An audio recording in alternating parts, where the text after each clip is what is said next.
En la clase de hoy vamos a hablar de la sociedad anónima, que es la sociedad capitalista por excelencia.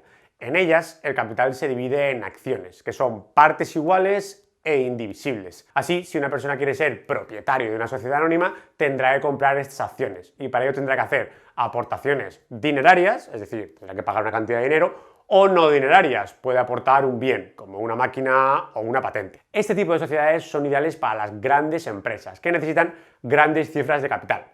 Aquí lo importante es cuánto dinero pone cada socio y no quién lo hace.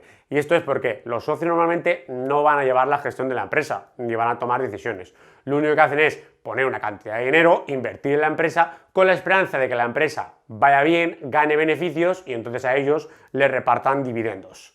En cuanto a las características, la primera es que un solo socio puede crear una sociedad anónima, al igual que ocurría con la sociedad limitada. En lo que se refiere a la responsabilidad, esta es limitada al capital aportado.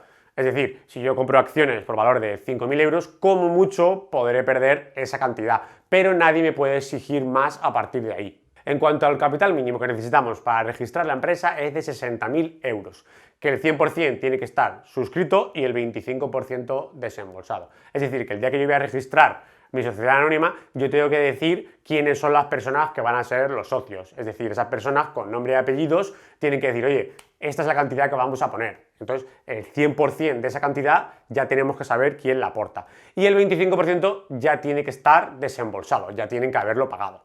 En cuanto a la transmisión de acciones, es totalmente libre. Yo puedo decir ahora mismo, oye, tengo acciones por valor de 2.000 euros y las quiero vender ahora mismo y no tengo que pedir permiso a nadie.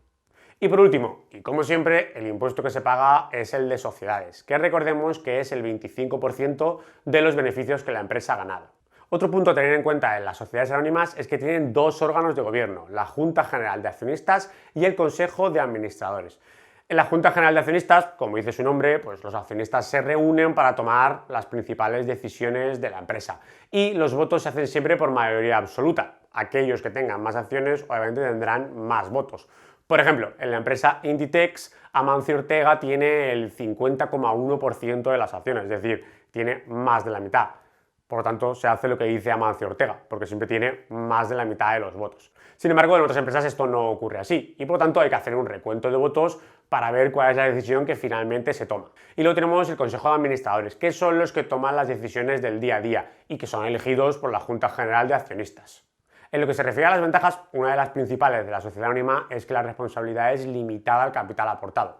Yo sé que compro unas acciones por 5.000 euros y que como mucho esa es la cantidad que voy a perder. La segunda de las ventajas es que la transmisión de acciones es totalmente libre. Si yo de repente tengo 5.000 euros y quiero venderlos porque me he cansado de ser propietario de esa empresa, es muy fácil ir a la bolsa de valores y vender las acciones sin pedir permiso absolutamente a nadie. Y la tercera ventaja es que estas empresas, al ser más grandes, suelen tener una buena imagen y, por ejemplo, cuando van a un banco a pedir un préstamo, suelen conseguirlo en mejores condiciones que cuando va a una empresa más pequeña. En cuanto a los inconvenientes, el primero es que se necesita un capital importante para empezar, 60.000 euros. Otro inconveniente es que los trámites de constitución suelen ser más complejos que cuando tenemos otras sociedades. Y por último, es que como las empresas van a ser tan grandes, también se necesitan hacer muchas inversiones. En el caso de España, tal y como dijimos, no tenemos muchas empresas muy grandes, sino que dijimos que predominaban las microempresas. Y por eso solo tenemos 70.000 sociedades anónimas, lo cual es un número que no es del todo alto. Y con esto acabamos el grupo de sociedades capitalistas, donde hemos visto las sociedades comunitarias por acciones, la sociedad limitada y la sociedad anónima. En la siguiente clase veremos las sociedades de interés social.